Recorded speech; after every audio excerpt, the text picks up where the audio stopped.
원래 이런 말씀을 잘 안 드리는데 이런 얼굴 분들은 무조건 받으세요. 이렇게 바뀌실 수 있습니다.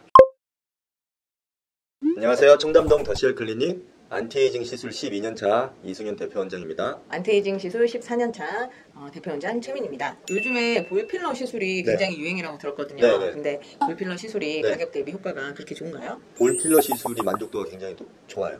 네. 최 원장님도 저한테 받으셨다는 거죠? 그렇죠. 네. 어떠셨어요? 저는 좋았어요. 네. 하고 나니까 얼굴 라인이 좀 매끄러지고 그렇죠. 좀 이렇게 좀 생기 있어 보이고 라인이 좀 울퉁불퉁한 게 신경이 많이 쓰였는데 볼필러 시술하고 나니까 라인이 매끄러져서 좀 더 젊어 보이고 그래서 저는 만족했습니다. 그래서 볼필러 시술은 결코 쉬운 시술은 아니지만 시술 후에 만족도가 높아서 제가 제일 좋아하는 시술 중에 하나예요.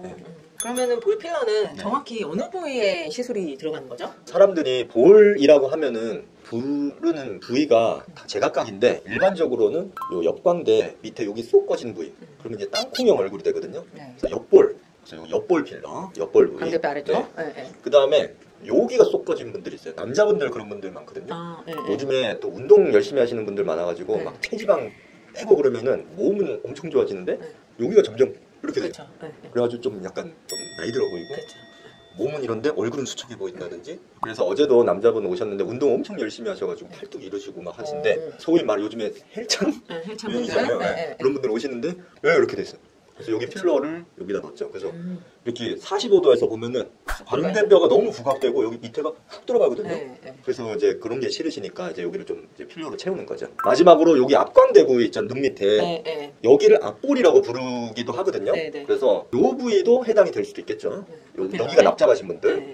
그러면은 이제 볼필러 시술이 되는 부위가 첫 번째는 여기 옆광대 그렇죠. 아래 부위 여기가 이제 그쵸 여기가 사실 나이 들면서 여기가 지방이 점점 위축이 되면서 꺼져가는 부위잖아요. 이렇게 사선으로. 그래서 여기 옆광대 아래 부위 여기 이제 대표적으로 넣을 수 있고 그다음 두 번째는 체지방 적으신 분들 여기 그렇죠 여기 아래쪽 이쪽 그다음에 세 번째는 중안면부가 조금 이렇게 납작하신 분들 앞광대가 발달이 안 돼서 여기가 납작하신 분들은 여기 눈 밑 쪽에 넣을 수가 있다는 말씀이시죠? 네, 맞습니다. 그러면은 이 원장님 볼필러 시술 되게 많이 하시는데 이 시술이 난이도가 어떤가요? 시술이 쉬운지 아니면 까다로운 시술인지 한번 말씀해 주세요. 난이도가 어렵죠. 배우기는 쉬운데 하기는 쉬워요. 근데 하고 나서 결과가 좋게 내기는 어려운 볼필러가 그래요. 뭐 넣기는 쉬운데 하고 나가지고 이게 제대로 된 부위에 집어넣기가 어렵거든요. 그래서 시술 난이도가 좀 높은 편입니다. 특히 옆볼 같은 경우에는 속에 조직이 엄청 질겨요. 질겨서 이거를 그 질긴 속에다가 되게 잘 집어넣어야 되거든요. 엄청 깊숙한 곳에. 그래서 속에서부터 차오르게 해야 겉에서 매끈한데 그 깊숙한 데를 넣기가 쉽지가 않기 때문에 잘 못 넣어서 피부 밑에만 넣으면은 넣고 놨더니 오히려 피부가 불룩하게 이상하게 줄이 쭉 가고 더 폐어 보이고 이렇게 될 수도 있어요. 그래서 그런 거 고려해가지고 경험이 많아야 되죠. 옆볼 필러. 앞볼은 문제가 뭐냐면은 필러를 할 때 나는 분명히 내가 원하는 데는 여기를 넣고 싶은데 넣고 났더니 일로 밑으로 들어간다든지 아니면은 위로 들어간다든지 위치가 좀 이상한 데로 들어가는 경우가 많아서 그것도 경험이 많이 필요하고요. 앞광대는 원래 어려운 부위예요. 여기가 눈 밑에. 왜냐면 눈밑 부위가 어렵거든요.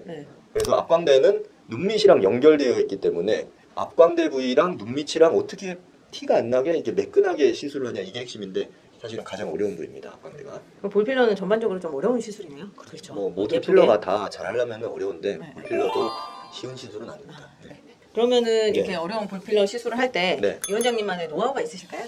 저도 한 1000명은 해보고 나서 아 이거구나라는 게 왔을 정도로 쉽진 않아요. 이제 아까 말씀드린 것처럼 옆볼 그거를 넣을 때 매끈하게 넣어야 되는데 그게 굉장히 깊숙이 넣어야 되고 깊숙이만 넣어주면 되는 것도 아니고 깊숙이 넣어가지고 속에서 떠올린 다음에 약간 얕게도 어떻게 해가지고 이걸 쳐는 모양으로. 이게 왜냐면은 여기가 피부가 속에 유지인대라 그래가지고 근육에 들러붙어 있어요. 그래서 사람이면 누구나 여기가 쏙 들어가 있고 심하게 쏙 들어가 있는 분들도 있고 그리고 아무리 채워도 100% 없애지 못할 때도 있어요. 여기 쏙 들어간 거를. 근데 그거를 쏙 들어간 거를 어떻게 없애겠다고 거기다 막 억지로 넣으면은 그 옆볼 필러는 많이 넣으면 얼굴이 커지거든요. 그냥 블록하게 이상하게 되고 없어지지도 않고 얼굴만 커지고 되게 종합적으로 판단해서 시술을 하려면은 많이 해봐야 돼요. 경험이 온갖 유형을 다 이게 경험을 해봐요. 그러니까 이게 천편일률적으로 뭐 지방이식 또는 필러를 하면 뭐 깊은 데를 넣고 층층이 넣어야 돼요. 막 이게 마치 기본인 것처럼 생각하는데 이게 어떤 사람은 깊은 데만 넣어야 되고 어떤 분은 얕은 데만 넣어야 되고 어떤 분은 쌓아 올려야 되고 어떤 분은 깊은 데랑 얕은 데만 넣어야 되고 이게 다 달라. 사람마다 다 다르거든요. 그러면 그걸 어떻게 할 수 있냐? 그거는 일단은 깊은 데를 해야 돼요. 깊은 데를 그게 가장 기본이고 이게 굉장히 질긴 무언가가 득득하면서 뚫리는 느낌이 들어요. 그래서 이거 심지어 뭐 잘못되고 있는 거 아니에요? 막 이런 생각이 들 수도 있어요. 그러면 저는 이제 안심을 지금 아무 이상 없는 거고 원래 이렇게 해야 되는 거예요. 왜냐면은 그 엄청 찔긴 데를 들어가니까 부드럽게 들어가는 게 아니고 기분 나쁜 그 소리가 들려. 뜩뜩 막 하면서 그런 소리 들리면 잘 되고 있는 거. 아니 그럼 그런 소리가 안 들리면 잘못하고 있는 건가요? 너무 수월하게 된다? 잘못되고 있는 것이 있어. 그리고 이제 앞볼 같은 경우는 아까 말씀드린 것도 위치를 잘 잡아야 되거든요.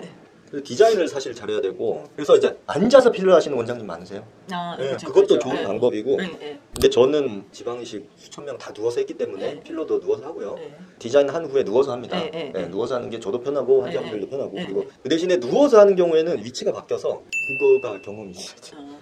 시술 전에 디자인한 거랑 누웠을 때는 달라져요. 그게. 그래서 이제 근데 이제 그 위치를 잘 잡아서 넣는데 너무 위로 들어가지 않거나 너무 아래로 들어가지 않게 정확한 위치에 넣는 게 핵심이고 그래서 디자인을 첫째 잘해야 되고 둘째 자신의 디자인을 믿어야 돼. 왜냐면 누우면 바뀌어요 위치가. 그러면 내가 아까 디자인을 잘못했나? 그래가지고 여기가 맞는 것 같아. 거기다 넣어. 근데 앉아보니까 원래 디자인이 맞았던 거야. 그렇게 될 수도 있어요. 그러면은 지금 말씀하신 것들이 시술을 많이 해서 경험을 해봐야지 알 수 있는 건가요? 그렇죠. 엄청 많이 해봐야죠. 많이? 처음 하시는 분들은 모를 수도 있겠네요. 시술을 얼마 안 해보셨어요? 각종 시행착오를 많이 겪고 굉장히 많은 번민의 시간이 있어요. 그러니까 그게 한 번 해가지고 될 수가 없잖아요. 계속 이게 쌓아가지고 내 실력을 한 단계 업그레이드 시키는 하다가 이제 최종적으로 요렇게 돼요.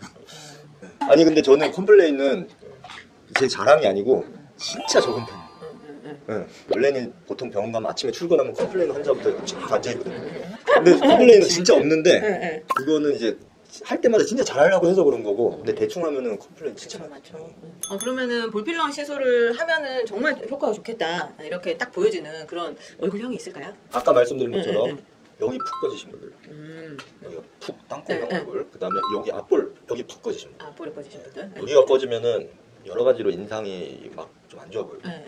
그 다음에 여기 푹 꺼지신 분들 앞광대 세 가지 분들 앞광대 없으신 분 그래서 이제 볼필러도 제가 이제 거울 보고 특히 옆볼 필러 같은 경우는 예측을 해드려요. 예측을 해드려서 그 모습이 마음에 든다 그러면 이제 하면 되는 건데요. 여기가 이렇게 꺼져 있다고 치면 여기를 손으로 이렇게 좀 채우는 거예요. 이렇게 채웠을 때 여기 맥기내지는 모양이 괜찮다 그러면 하고 근데 채웠는데 얼굴이 커 보이는 것 같아 저는 싫어요. 그러면은 이제 소량만 넣든지 이제 다른 데를 넣든지 해야죠. 여기 이렇게 해보면은 이렇게 모양이 이제 나오거든요. 이제 그거를 이제 예측을 해보는 거죠 미리. 그리고 앞볼도 앞볼 필러를 예측한다고 이제 이렇게 하시는 분들이 많아요. 이렇게 해주세요.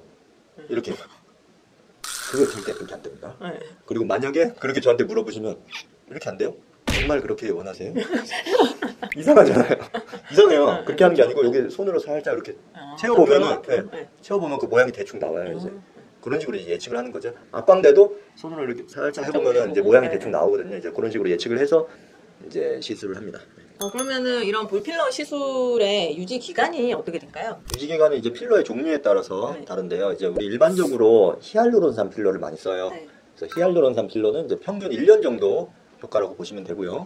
그 다음에 이제 콜라겐 생성 필러, 엘란세와 같은 콜라겐 생성 필러가 있는데 그런 필러는 이제 평균 2년 정도로 보시면 되겠습니다.